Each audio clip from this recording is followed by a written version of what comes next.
Bonjour et bienvenue sur ma chaîne. Aujourd'hui, nous allons parler de Kabbale, et plus particulièrement de psychologie kabbalistique, qui est une des branches de la psychologie transpersonnelle. Alors, je vous rappelle brièvement ce qu'est la psychologie transpersonnelle. La psychologie transpersonnelle est une branche de la psychologie qui étudie les aspects de l'expérience humaine qui vont au-delà de l'identité individuelle ou personnelle. Elle explore les états de conscience élargis, les expériences mystiques et spirituelles et autres phénomènes non ordinaires qui transcendent l'ego ou le sens habituel du soi. Cette discipline s'intéresse à la façon dont ces expériences influencent le développement personnel, la guérison et la transformation.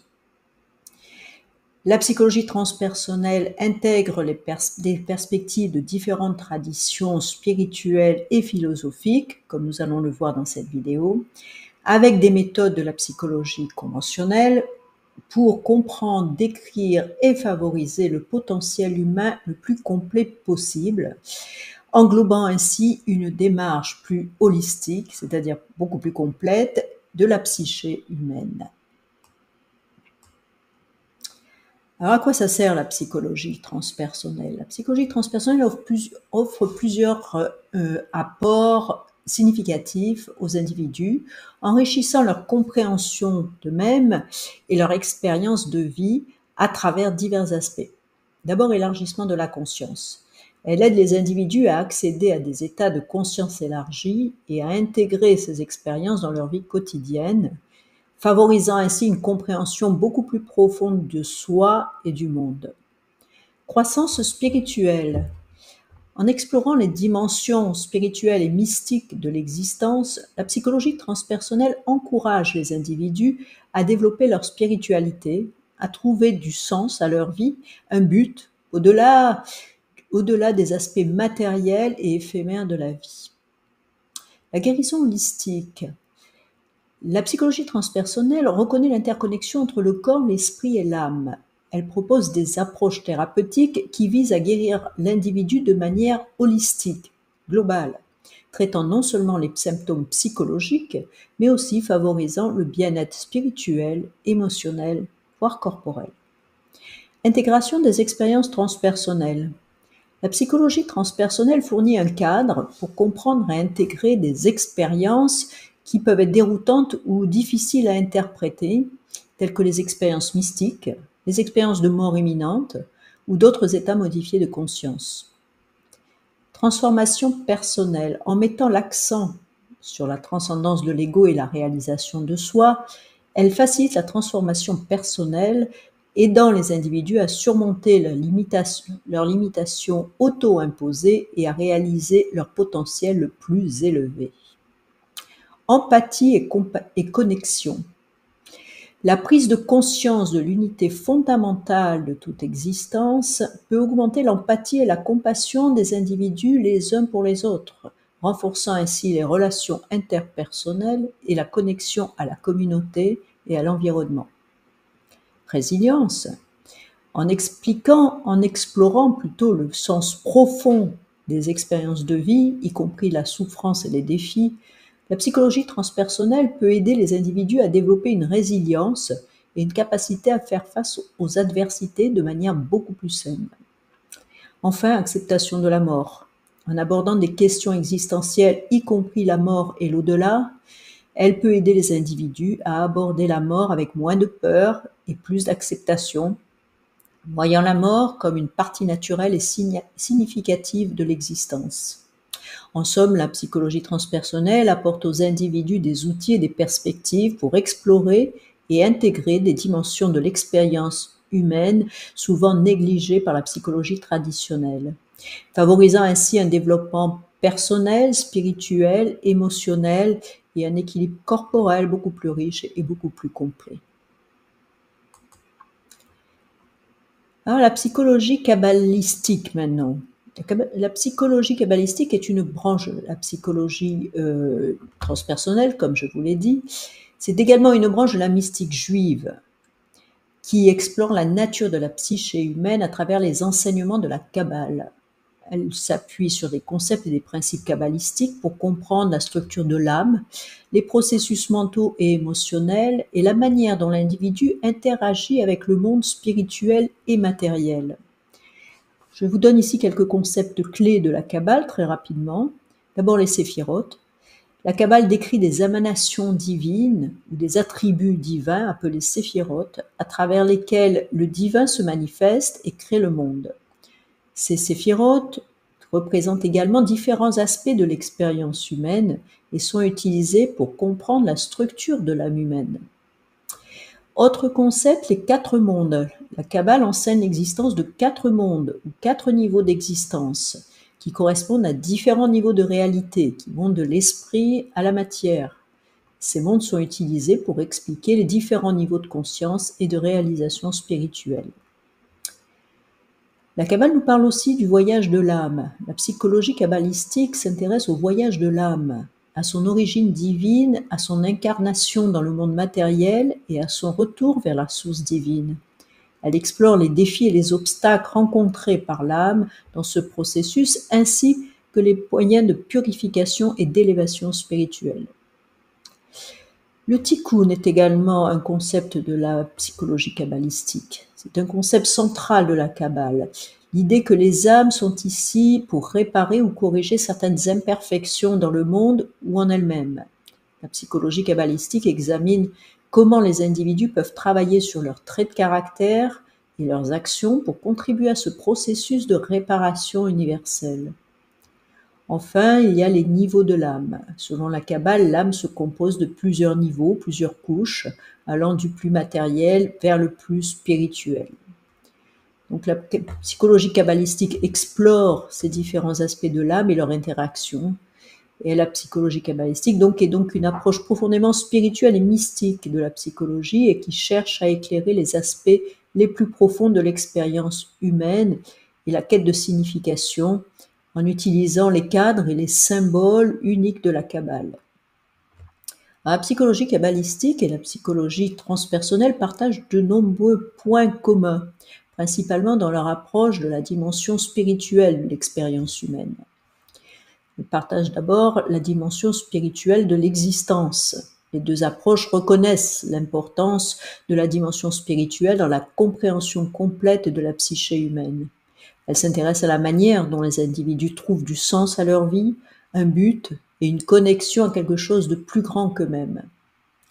Les états modifiés de conscience. La psychologie transpersonnelle étudie les états modifiés de conscience comme moyen d'accéder à des niveaux de réalité habituellement inexplorés par la psychologie traditionnelle. Par ailleurs, la psychologie kabbalistique, à travers des pratiques comme la méditation, la prière, l'étude des textes sacrés, cherche également à atteindre des états de conscience supérieurs par une connexion plus profonde avec le divin. Enfin, croissance et transformation personnelle. Les deux disciplines voient la transformation personnelle comme un élément central pour leur pratique.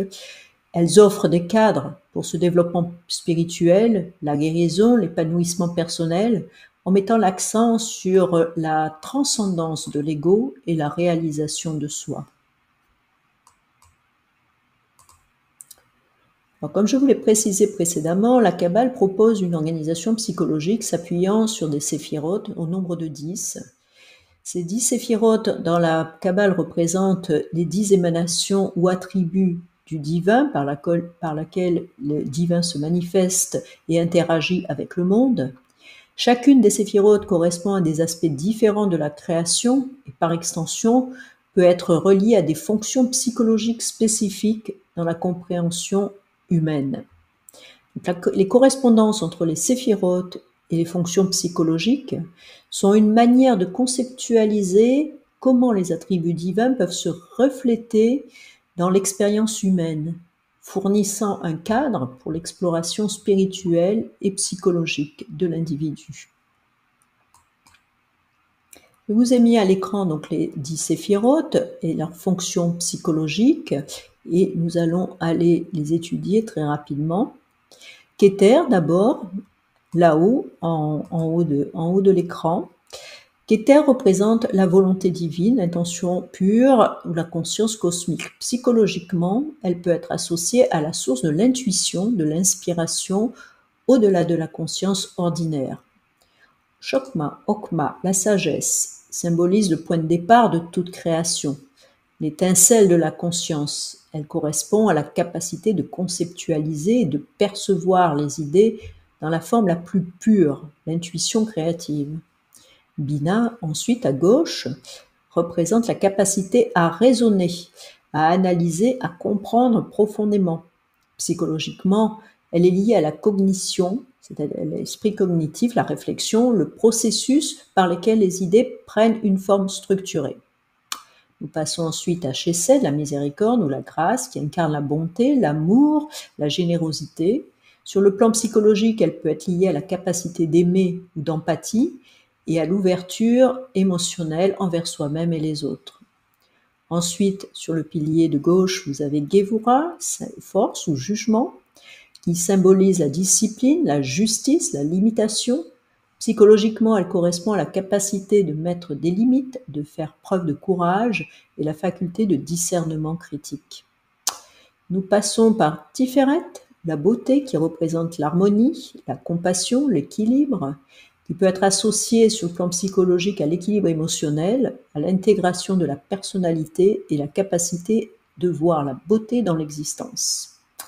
Et enfin, Nixat, ici, à droite, qui incarne l'endurance, la persévérance, la capacité à surmonter des obstacles. Psychologiquement, elle est liée à la motivation, l'ambition, l'énergie dirigée vers la réalisation des objectifs. Od, qui est sur le pilier de gauche, Od représente la réflexion, l'apprentissage et la communication sur le plan psychologique. Elle peut être associée à la capacité d'expression, à l'analyse intellectuelle et à l'humilité. Et les deux du milieu, finalement, les deux en bas, Yesod, fondement, qui symbolise la connexion, la transmission et le subconscient, la mémoire si vous préférez. Psychologiquement, elle correspond aux instincts de base, aux émotions profondes et à la mémoire. Enfin, Malkout, le royaume, représente la manifestation physique, le monde matériel. Elle est associée à l'expérience concrète, à la réalité tangible et à la capacité de vivre et d'agir dans le monde. Alors, nous avons tous ces 10 fonctions en nous-mêmes et c'est ce qui va déterminer notre caractère, nos traits de personnalité. Dites-vous que ces 10 fonctions correspondent à 10 traits de personnalité. Et je vous ai mis à l'écran ici à gauche une photo du cerveau car je pense que cela peut vous aider à vous représenter ce qu'est ce système des 10 séphirotes. Celles-ci sont souvent représentées sous la forme d'un arbre de vie, mais je préfère l'imaginer sous la forme d'un cerveau, avec ici, au niveau du cerveau reptilien, Malkout et Yesod. Au niveau des 5 séphirotes du milieu qui pourraient représenter le système limbique et les 3 séphirotes du supérieur, Bina, Keter et Okma, représentant les séphirotes représentant le cortex. Alors, comment développer ces 10 qualités? Je vous ai mis dans les commentaires un document qui reprend un ensemble de questions à vous poser dans chacun des 10 domaines. Donc, ces questions vont vous permettre d'approfondir chacune de ces qualités et de comprendre à quoi elles correspondent et ce qu'elles signifient dans votre propre vie. N'hésitez pas bien sûr à me contacter si vous avez besoin d'informations complémentaires, notamment sur ce que représente chacun de ces séphirotes. Et vous trouverez également dans mon livre, pour ceux qui l'ont, mon livre qui s'appelle Quête de sens et intelligence spirituelle, tout un chapitre sur la psychologie kabbalistique et son application qui nous aide à comprendre les traits de caractère et les traits de personnalité. Alors, je vous laisse ici mes coordonnées comme d'habitude, donc n'hésitez pas à me contacter si vous avez besoin d'informations ou même m'envoyer des commentaires, même sur des sujets que vous voulez aborder. Je vous mets ici également des informations sur le Salon du Livre qui aura lieu à Bondu les 23 et 24 mars et auquel j'assisterai. Donc, si vous avez l'opportunité de passer par la région, n'hésitez pas à vous rendre au Salon du Livre et j'aurai plaisir à discuter avec vous. En attendant, je vous souhaite une très belle continuation et j'espère vous revoir très bientôt sur ma chaîne. Au revoir.